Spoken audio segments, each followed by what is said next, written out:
Hello everyone. Now this is your eighth phylum in the non-chordates, phylum Mollusca. अब ये वो phylum है octopus, Snell's, कॉन्चेस मतलब शंख इनका phylum है. तो ये वाले phylum का अपने को अब डिस्क्रिप्शन, कैरेक्टराइजेशन और एग्जांपल्स देखने की. ओके, सिंपल है, कोई बहुत ऐसा हार्ड वाला पार्ट नहीं है, बस थोड़ा मॉडिफाई करने का प्रीवियस फाइलम को तो एक नया फाइलम तैयार हो जाएगा. Mollusca stands for soft bodied organisms, soft bodied organisms या एनिमल्स. तो फिर ये जो मोलस्का है इसके अंदर आपके जो एनिमल्स है वो सॉफ्ट बॉडीड है, मतलब उनकी बॉडी एकदम सॉफ्ट फ्लेशी टिश्यू से बनेली रहेगी. But it will be also covered by shell in some members, therefore these organisms are also called shelled organisms. Shelled animals या organisms मतलब इनमें बॉडी सॉफ्ट भी है और शेल भी प्रेजेंट रहेगा. शंख वगैरह कैसे रहता है, सीप वगैरह कैसे रहता है आपके, राइट, दे आर कॉल्ड बायवल्व्स. शंख मोती बनाने वाला पर्ल, ऑयस्टर वगैरह जो रहेगा आपका, ठीक है, all they are internally they are soft and they are having an external covering made up of calcium carbonate, that is the shell. तो बॉडी अंदर से सॉफ्ट है, हो सकता है किसी में शेल है किसी में नहीं है, जैसे कि ऑक्टोपस में शेल नहीं है, लेकिन आपके पास जो कॉन्चेस है, स्नेल है, राइट, स्नेल मतलब घोंगे वगैरह, तो उनकी बॉडी के ऊपर एक शंख जैसा इस तरीके से एक शेल प्रेजेंट रहेगा कैल्शियम कार्बोनेट से बनाया. तो बॉडी सॉफ्ट है और शेल प्रेजेंट है या नहीं. Okay, mostly shell is present, therefore they are called soft bodied shelled animals. Okay, इनका अगर आपने है सबसे इंपॉर्टेंट हैबिटेट वगैरह की बात करें उसके पहले ये सेकेंड लार्जेस्ट फाइलम है, मतलब second largest phylum in animal kingdom just after arthropods. याद होगा आपको, arthropoda is the largest phylum. First number पे सबसे ज्यादा स्पीशीज आर्थ्रोपोडा के है दुनिया में. आपके जो इंसेक्ट्स है सबसे ज्यादा इंसेक्ट्स है दुनिया में जो जाने पहचाने हैं, जिनके आइडेंटिफिकेशन हो चुका है. After that if the second comes, the second number rank it comes of your Mollusca. Mollusca के ऑर्गेनिजम्स थोड़े मतलब सेकेंड रैंक पे है. आर्थ्रोपॉड्स होने के बाद जो बचे कुछ सेकेंड रैंक पे ज्यादा है, सबसे ज्यादा ऑर्गेनिजम्स जाने पहचाने अपने वो है आपके मोलस्क्स. उसके बाद में बाकी क्या आएंगे. Okay, so it is the second largest phylum just after the arthropoda. Okay, इसके बाद अगर इसके अंदर के आपका हैबिटेट वगैरह देखें तो दोनों हैबिटेट रहते, एक्वाटिक भी रहेंगे, उसमें मराइन भी रहेंगे, मतलब समुद्र में भी मिलते हैं ऑक्टोपस वगैरह, फ्रेश वाटर में भी मिलते हैं आपको स्नेल्स, कॉन्चेस वगैरह. ओके, इसी तरीके से आपको टेरेस्ट्रियल भी रहेंगे, टेरेस्ट्रियल भी रहेंगे जैसे कि स्नेल वगैरह फिर से आ जाएगा. ओके, कीटोन वगैरह आ जाएंगे, तुम्हारे कीटोप्लूरा वगैरह आ जाएंगे इसके अंदर. सो वो टेरेस्ट्रियल रहेंगे. सो दोनों प्रकार के हैबिटेट, पानी में भी मिलते हैं और टेरेस्ट्रियल लैंड पर भी मिलते हैं. और इसके बाद अगर इनकी बॉडी की बात कर ले तो हमेशा के अपने वही ऑर्गन सिस्टम दिखाई देगा इनके अंदर. अब हमेशा ऑर्गन सिस्टम रहेगा, ट्रिप्लोब्लास्टिक है. ओके, सिमेट्री आपको एनसीईआरटी में बायलैटरल दी हुई है, तो बायलैटरल सिमेट्री लो. लेकिन ऑक्टोपस को अगर अडल्ट को आप कट करेंगे तो रेडियल सिमेट्री मिलेगी, क्योंकि उसकी बॉडी हेड रहता और उसको 8 पैर रहेंगे, तो आप उसको रेडियली कैसा भी कट करो तो उसको आप कट कर सकते हो. ऑक्टोपस में रेडियल सिमेट्री रहती. जबकि आपने स्नेल की बात करें, घोंगा वगैरह जो रहते, तो स्नेल की बात करें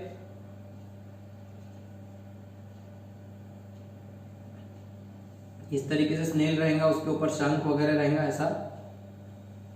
तो स्नेल की बॉडी की बात करें तो ये असिमेट्रिक रहता. इसकी बॉडी को आप ठीक से कट, क्योंकि ऐसे ऐसे कैसे भी कट नहीं कर सकते प्रॉपरली, आप उसको शंख का जो कर्वेचर रहेगा उसकी वजह से वो असिमेट्रिक रहेगा, राइट. तो अलग अलग सिमेट्री रहती है तीनों प्रकार की. Asymmetric in your sponges, radial symmetry in octopus and bilateral symmetry mostly आपको दिखाई देंगी स्क्विड वगैरह के अंदर. ओके, तो बायलैटरल सिमेट्री लो आपको एनसीईआरटी में दिया हुआ है. साथ ही साथ रेडियल सिमेट्री भी रहेगी. और बॉडी इनकी देखें तो सिलोमेट्स है. अब हमेशा सिलोमेट ही रहेंगे, मैं बार बार बोलने वाला नहीं हूँ हर बार. सिलोमेट्स मतलब true coelom is present, body cavity is present and their body is actually unsegmented. उनकी बॉडी कैसी है, unsegmented, metameric segmentation is absent. जबकि आपको कॉकरोच, आर्थ्रोपोडा याद आ रहे होंगे, उनकी बॉडी में सेगमेंट्स रहते हैं, यहाँ पे सेगमेंटेशन एब्सेंट रहेगा. Okay, except Neopilina, Neopilina, Neopilina. Okay, ये जो एक मोलस्क है ये सबसे पुराना मोलस्क माना जाता है, ancient mollusc. It is actually the connecting link. It is a segmented mollusc, segmented है and it is the connecting link between Arthropoda and Mollusca. इन दोनों के बीच मतलब इसके कुछ कैरेक्टर आर्थ्रोपोडा के जैसे कि ये सेगमेंटेड है, लेकिन इसकी बॉडी सॉफ्ट बॉडी है, जैसे कि अपने इसके रहती शेल्ड बॉडी रहती, तो इसलिए मोलुस्का भी है। तो ये एक ऐसा स्पीशीज है जो आर्थ्रोपोडा से इवॉल्व होकर मोलुस्का बना होगा, ऐसा माना जाता। ओके, कनेक्टिंग लिंक बोलते हैं ऐसे ऑर्गेनिजम्स को जो दो फाइलम के या दो ग्रुप्स के फीचर्स बताते हैं। सो इसके अंदर आपको सेगमेंटेशन दिखेगा, बाकी किसी में भी सेगमेंटेशन नहीं रहता। ऑक्टोपस की बॉडी में भी सेगमेंटेशन नहीं है, स्नेल में नहीं है, किसी में भी सेगमेंटेशन नहीं है except Neopilina. Okay, so Neopilina is the connecting link between Arthropoda and Mollusca. आपको एमसीक्यू मिल सकता सॉल्विंग में। अब अगर इनका स्ट्रक्चर देखे, अगर अपन ने आ जाते डायरेक्टली स्ट्रक्चर पे, तो सबसे इंपॉर्टेंट क्या है, शेल प्रेजेंट रहेगा एब्सेंट रहेगा, वो बात करनी पड़ेगी। मैं आपको बॉडी समझा दे रहा हूँ कैसी बना ली, क्योंकि बॉडी के अंदर कुछ फीचर्स है न्यू फीचर्स, तो वो यूनिक फीचर्स है इस फाइलम के। उसके बाद अपन उनके डाइजेस्टिव सिस्टम, एक्सक्रीटरी सिस्टम, वो पॉइंट्स आ जाएंगे। पहले उनकी बॉडी कैसे बना ली वो समझ के देखते। ओके, फॉर एग्जांपल मैं आपको मोलुस्का का स्ट्रक्चर, अपने स्नेल का स्ट्रक्चर बताता हूं। तो अभी जो स्नेल ड्रॉ किया था उसके सर पे आपको इस तरीके से एंटीना या फिर टेंटाकल्स दिखाई देंगे, सेंसरी ऑर्गन्स रहेंगे वो उसकी बॉडी के लिए, ठीक है। उसको आंख, eyes will be present sensory perception के लिए। फिर उसका जो हेड रहेगा, और हेड के बाद उसकी जो बॉडी का मेन हिस्सा है, बॉडी के अंदर जो कुछ भी मस्कुलर विसरल मास है, पूरा बॉडी का जो मेन स्टमक वगैरह है, पूरा पेट, इतनी बॉडी है उसकी, तो वो छुपे वाली रहती। एक पूरे उसके ऊपर एक शेल रहेगा। अब मैं शेल ड्रॉ नहीं कर रहा, आपको इंटरनल स्ट्रक्चर देखना है तो okay, this is called the hump और विसरल हम्प। जैसे ऊंट के पीठ पे रहता ना हम्प, ठीक है, ऊंट कैमल के पास, तो वैसा इनका एक मेन पूरा पेट रहेगा। ओके, और फिर उसको एंड हो जाएगा इस तरीके से। टेल तो एब्सेंट रहती, ये टेल नहीं है तो बोलेंगे सर टेल है क्या, दिस इज नॉट टेल। और ये पूरा कवर्ड रहेगा उसकी बॉडी शेल के अंदर, ठीक है। यहां से एनस रहेगा, यहां से माउथ रहेगा उसको, और अंदर डाइजेस्टिव सिस्टम कंप्लीट रहेगा, ठीक है। अब इनकी बॉडी के पार्ट्स देखते चलो क्या क्या है। So first of all there is head. Body parts क्या क्या है, हेड दिख रहा है आपको, हेड सभी को रहेगा, ठीक है। ऑक्टोपस को भी हेड रहेगा, और 8 पैर रहेंगे, 1 2 3 4 5 6 7 और 8। ओके, 8 पैर रहेंगे उसको, ऑक्टोपस को। ओके, ऑक्टोपस, इसको भी 2 आंखें रहेंगी, eyes will be there, and a brain will be here, उसको बहुत बड़ा ब्रेन रहेगा। Okay, octopus is actually the most intelligent non chordate, सबसे इंटेलिजेंट नॉन कॉर्डेट। कॉर्डेट्स में सबसे इंटेलिजेंट ह्यूमन बीइंग है, सबसे ज्यादा इंटेलिजेंट अपन है। लेकिन अगर नॉन कॉर्डेट्स की बात करें, अपन जो फाइलम देखे स्पॉन्जेस से लेके अभी आने वाले जो हेमिकॉर्डेट्स है वहां तक के, तो सबसे होशियार रहता तुम्हारा ऑक्टोपस। स्ट्रेटेजी यूज कर सकते, दिमाग लगाते, प्लानिंग करते, ये अपने जैसे कुछ एनालिसिस वगैरह कर सकते। तो ये they are the most intelligent among non chordates, octopus, याद रखो जनरल नॉलेज के जैसा। तो इसको भी हेड है, ओके, और इसको फुट है, लेग्स दिख रहे हैं उसके, पोड़ा दिख रहे हैं उसको। ओके, यहाँ पे क्या रहते हैं, मस्कुलर फीट रहते हैं। अब ये जो है यहाँ पे मसल्स रहेंगे कुछ, ओके, इस तरीके से मसल्स रहेंगे। So these are muscular feet, okay, या फिर फुट, प्लूरल हो तो feet, this is foot, head. Okay, then this complete part is known as visceral mass और विसरल हम्प। विसरल मास और विसरल हम्प, हम्प मतलब एक ऊंचवटा या फिर ऊंचे भाग या फिर टेकड़े जैसा। ओके, अब यहां पे और एक्सटर्नली एक शेल रहेगा, जैसे कि shell is absent in octopus, ये याद रखो, but shell if it is present, so shell is present made up, it will cover the soft body. Shell के बारे में बाद में बोलता तुमको और चीजें। अब ये जो विसरल मास है और ये जो शेल है, ठीक है, विसरल मास और शेल, इनके बीच में एक कवरिंग रहेंगी टिश्यू की। तो मैं विसरल मास थोड़ा सा नीचे निकाल रहा हूं आपको समझने के, this black coloured is the visceral mass, black coloured is the visceral mass. उसके ऊपर स्पॉन्जी टिश्यू की कवरिंग रहेगी, जो मैं ब्लू कलर से ड्रॉ कर रहा हूं। This spongy tissue is known as mantle. Spongy tissue is known as mantle. It is very unique feature of this phylum. Spongy tissue या spongy layer से बना रहेगा. It is very unique feature. Spongy connective tissue. Okay. It will be called mantle. और उसके बीच में यहाँ पे cavities रहेंगी बने वाली. ये मेंटल है ऊपर का, हम्प और फिर इधर कैविटी तैयार हो जाएगी। Okay, so there will be a space between mantle and hump, mantle and hump, so this cavity is known as the mantle cavity, mantle cavity. Okay, अलग अलग जगह पे रहेंगी, अलग अलग इसमें। अगर ऑक्टोपस में बात करें तो ये हेड, यहीं पर उसका विसरल हम्प रहेगा और यहीं पे उसकी मेंटल कैविटी रहेंगी। ठीक है, एक साइड में मेंटल कैविटी रहेगी, इधर एक मेंटल कैविटी, ऐसी सराउंडिंग मेंटल कैविटी रहेंगी। फिर और अगर स्क्विड वगैरह की बात करें, स्क्विड बहुत जहरीला रहता, ऐसा उसको एक शेल रहेगा एक्सटर्नल, और फिर उसको कवरिंग रहेगी, शेल के अंदर उसका हेड रहेगा। ठीक है, फिर यहीं पे विसरल हम्प रहेगा, इधर उसकी कैविटी रहेंगी, मेंटल कैविटी, और फिर उसको लेग्स रहेंगे और साथ ही साथ टेंटेकल्स प्रेजेंट रहेंगे उसको। स्क्विड टेंटेकल्स में से टॉक्सिन सीक्रेट करेगा। ओके, सो ये आपका स्क्विड रहेगा ऐसा। ठीक है, ये हो गया आपका ऑक्टोपस। ओके, इसको बोलते कटल फिश, इसको बोलते डेविल फिश। ये डेविल जैसा दिखता है ना, राक्षस जैसा दिखता है, इसलिए डेविल फिश। एक्चुअली फिश नहीं है, but still it is called devil fish. ये cuttle fish. Okay, your squid. अब ये जो आपको स्ट्रक्चर दिख रहे हैं, तो सब में एक कॉमन बात याद रखो, there will be a head, a muscular foot, muscular, ये भी मसल से बने वाले फुट, इसके भी मस्कुलर फुट है, so muscular foot. Central body mass known as visceral mass or visceral hump, and above that hump, around that hump, there will be layer of spongy tissue known as mantle. In between mantle and visceral hump, there will be a cavity known as mantle cavity. That cavity is known as mantle cavity. That mantle cavity will either include, अगर यहाँ पे नहीं है तो फिर वो यहाँ तक रहेंगी, अलग अलग जगह पे रहेंगे mantle cavity. So that mental cavity will consist of gills, feathery gills, feather like.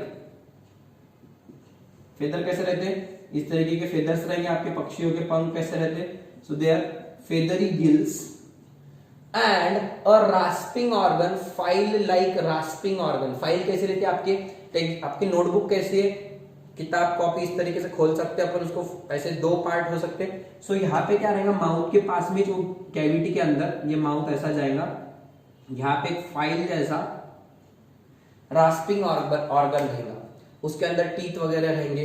ठीक है, फिर वो क्या करेगा, जो भी खाना खाएगा वो फाइल के अंदर जाएगा, उसको वही का वही पे ऐसे चबा लेगा, स्वेलिंग मतलब उसको खाने जैसा करेगा, और फिर उसमें से फिर फूड पीछे जाएगा, और फिर यहां से इधर उसका स्टमक वगैरह प्रेजेंट रहेगा आगे। ओके, तो आगे स्टमक, ये रास्पिंग ऑर्गन इधर, यहां से stomach will be specially your that digestive tract will be specially U shaped digestive tract, वो इस तरीके से डाइजेस्टिव ट्रैक्ट रहेगा।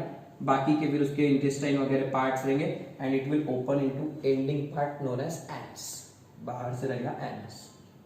ओके, इतना स्ट्रक्चर है। क्या है? हेड है, फुट है और विसरल मास है।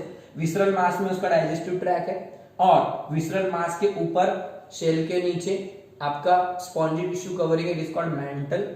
मेंटल और विसरल मास के बीच में एक स्पेस है, मेंटल और विसरल मास के बीच में एक स्पेस है।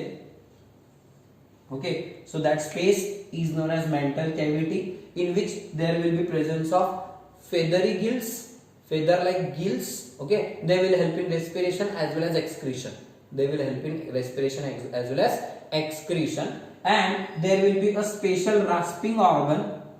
Rasping मतलब ऐसे ऐसे होने वाली मोशन, एक के ऊपर एक, इस बार इस तरीके से गिरना, just like file like rasping, चबाने का जैसा अपन इस तरीके से चीविंग ऑर्गन है अपना माउथ, तो वैसे रास्पिंग ऑर्गन रहेगा। ठीक है, for crushing the food, and that organ is known as radula. बहुत स्पेशल फीचर है, that is known as radula. What is radula? It is a file-like rasping organ only found in mollusks. What is mantle? It is the covering of spongy tissue, present on visceral mass just below the shell. So mantle tissue, it will be spongy tissue. It will consist of mantle cavity. Mantle cavity will have glandular cells. Mantle cavity will have glandular cells, and that cells will secrete the shell. Shell will be secreted by the glandular cells of mantle cavity, of mantle cavity. Okay, so shell and it is made up of CaCO3 और calcium carbonate. It is calcareous. आपको NCERT में word दिया है calcareous shell. So calcareous मतलब calcium से बने वाला है, सिक्रीशन ऑफ CaCO3 से बने वाला है by means of the cells, glandular cells of your mantle cavity. ठीक है, और फिर शेल. शेल में be present in some mollusc, it may be absent और it may be external, it may be internal shell और it may be absent. जैसे कि external shell is found in snails and conches. Conch मतलब शंख, Pila PILA, और it may be internal as in case of कटल fish and squid. Cuttle fish and squid इसके अंदर internal shell रहेगा. And it may be absent in octopus, it may be absent in octopus. तो ये लिख के रखो किसके अंदर शेल प्रेजेंट रहता है, एब्सेंट रहता है, किसमें इंटरनल है, किसमें एक्सटर्नल. मतलब इधर बाहर से शेल है, शंख में भी बाहर शंख रहता है, अंदर उसको ऑर्गेनिज्म बैठा रहता है. ऑक्टोपस में तो शेल ही नहीं है, इसके अंदर इंटरनल शेल रहता है एक्चुअली. ओके, ये हेड रहेगा पूरा और फिर अंदर से शेल रहेगा, उसको internal shell will be present. Okay, so shell will be internal in cuttle fish and squid. Cuttle fish and squid, Loligo बोलते हैं स्क्विड को. ओके, आपको एनसीईआरटी में एंड में सारे नाम दिए हुए मोलस्का में, स्टेट बोर्ड में आपको नाम दिया, आपको एग्जांपल्स आ रहे हैं, मैं बीच में नहीं एक साथ नहीं बताऊंगा, वापस से आपको पूरे एग्जांपल्स आप जमा कर लेने के सारे. स्नेल्स, कॉन्चेस, स्नेल्स का दूसरा नाम आपका स्नेल्स. ओके, पायला वगैरह रहेंगे कॉन्चेस. पिंक टाडा आपका ऑयस्टर जो रहेगा. ठीक है, पर्ल ऑयस्टर. पर्ल ऑयस्टर कैसे रहते हैं, ऐसे सीप रहेंगी एक और उसको और एक दूसरी नीचे से सीप रहेंगी. सो ये दो उसके कॉन्च रहेंगे इस तरीके के सीप, तो उनको बायवैल्व्स बोलते हैं क्योंकि उनके दो शेल रहेंगे. बायवैल्व्स, बायवैल्व्स.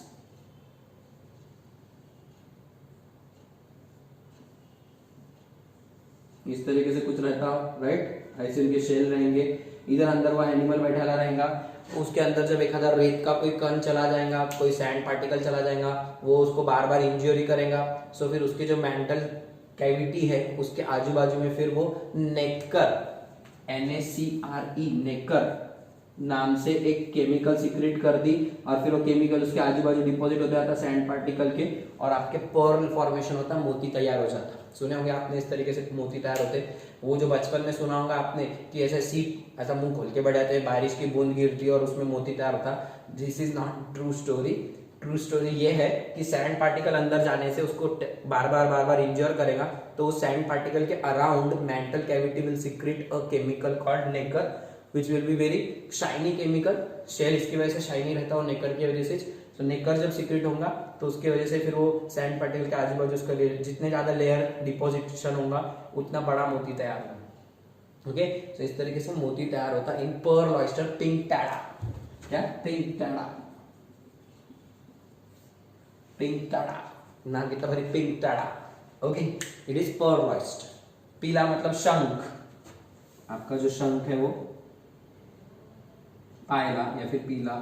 ओके, स्पिस्यूला आपको एनसीईआरटी में स्टेट बोर्ड में फोटोज दिया है, तो बीच बीच में एग्जांपल्स आ रहा है, नोट कर लो बस. ठीक है, अलग अलग उनके जनरल नेम्स, कॉमन नेम्स, वो भी आप नोट कर लो उसके साथ में. सी हेयर बोल के एक है, डेंटालियम बोल के एक है. डेंटालियम टस्क शेल, हाथी के दांत के जैसा शेल रहता है और उसके अंदर उसकी बॉडी रहती, हेड वगैरह रहेगा उसको.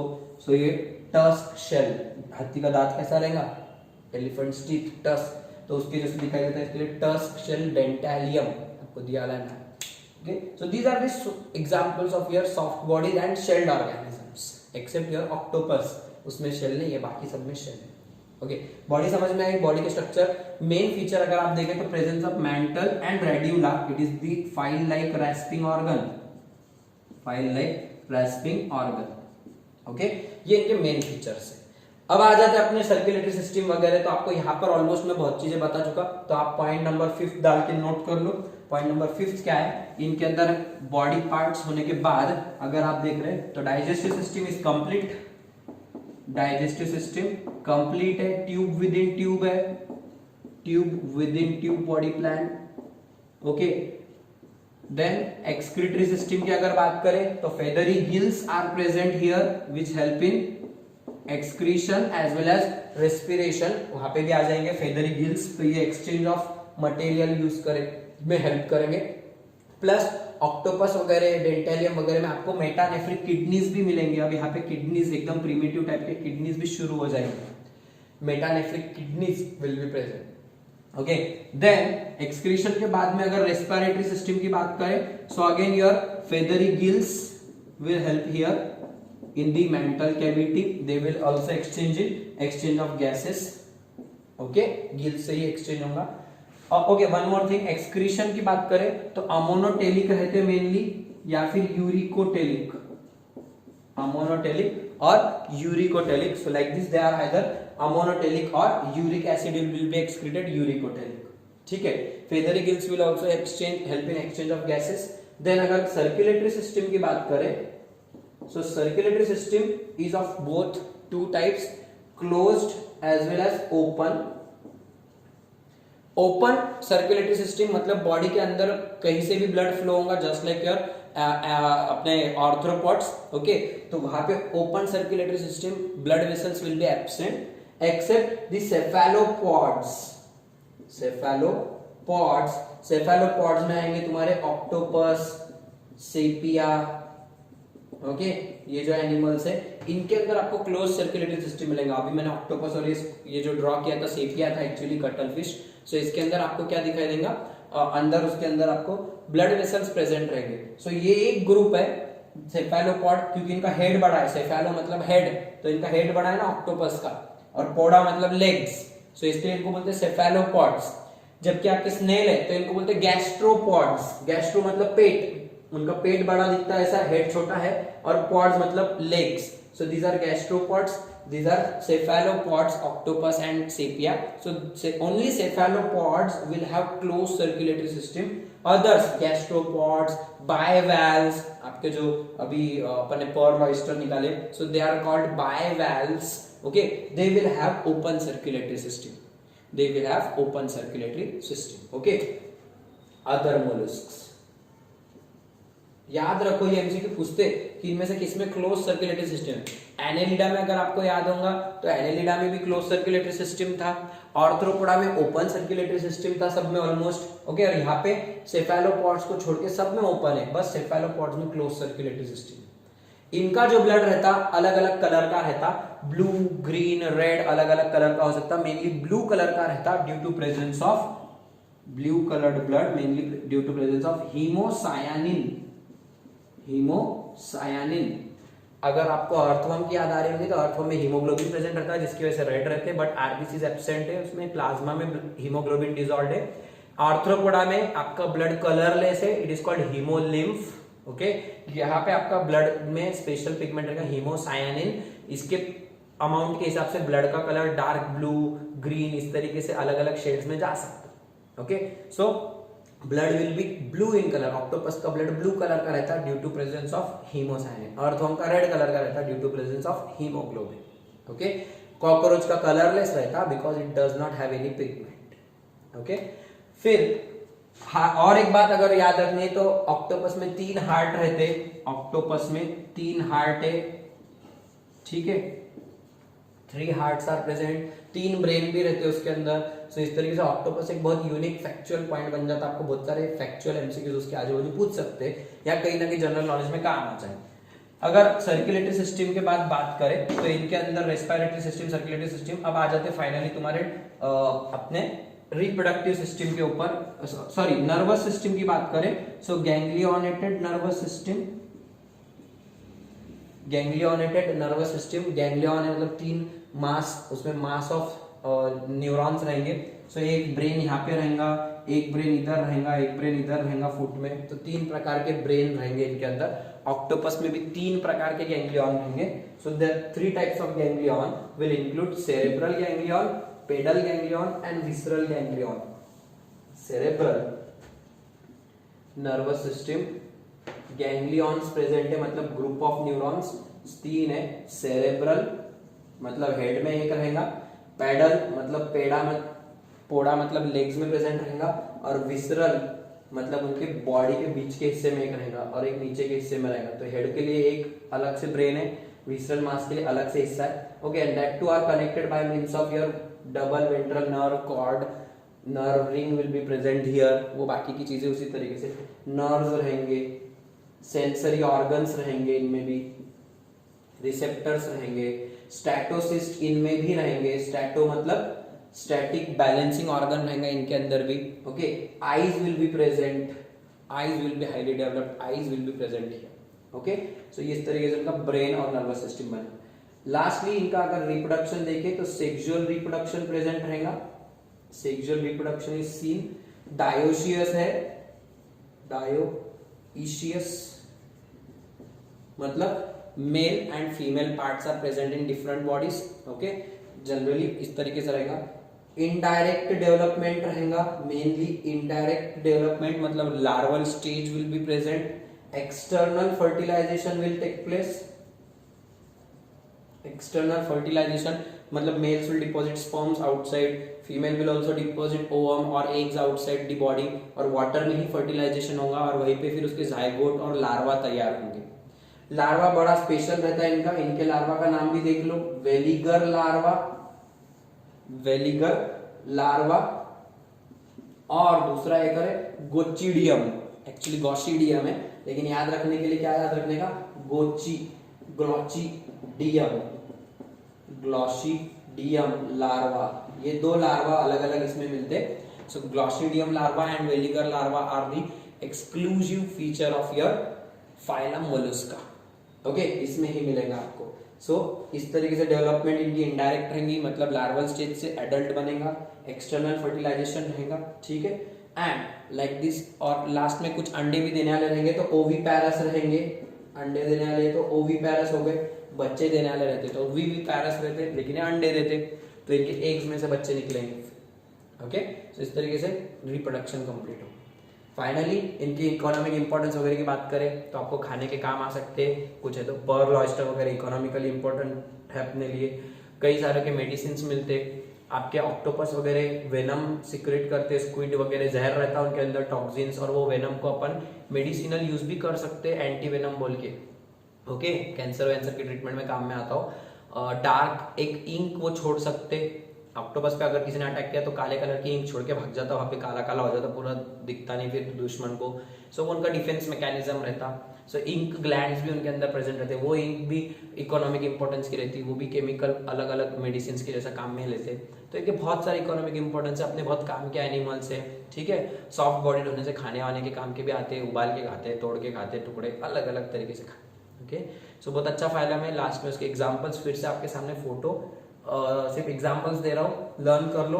बोल दिया मैंने सब सारे एग्जांपल्स, आपको सिर्फ इनके कॉमन नेम्स और उनके साइंटिफिक नेम्स, ये मैच द फॉलोइंग में बहुत जगह देते हैं, बहुत जगह पूछते, यूनियो या फिर उनियो, UNIO, ये क्या है, एक मोलस्क है, ठीक है। नियोपैलिना क्या है, ये भी मोलस्क है। नेरिस क्या है, वो एनेलिड है। तो इस तरीके से आपको एग्जाम्पल्स लर्न करने। मैं तो आपको सजेस्ट करूंगा आप एक चार्ट बना लो। कैसा चार्ट अभी तक बताया नहीं क्योंकि अभी तक पूरे फाइलम ही नहीं हुए, लेकिन आगे के लिए भी अभी ध्यान में रखो, फाइलम और उसके एग्जाम्पल्स, बस एक ही चार्ट बनाओ अभी के लिए, क्योंकि चैप्टर के एंड में दूसरा चार्ट बनाना है। पहला फाइलम आपका था पोरीफेरा, उसके एग्जाम्पल्स क्या थे आपके, स्पॉन्जिला, यूस्पॉन्जिया, बराबर है, यूप्लेक्टेला। इनके अदर नेम क्या थे, Spongilla, bath sponge, sorry fresh water sponge, Euspongia, bath sponge, Euplectella, Venus flower, बस बकेट वगैरह या फिर स्पॉन्ज। ओके, इस तरीके से उनके नाम रखे हैं। फिर दूसरा था आपका सिलेंट्रेटा, इसके एग्जांपल्स आपको एडेंशिया,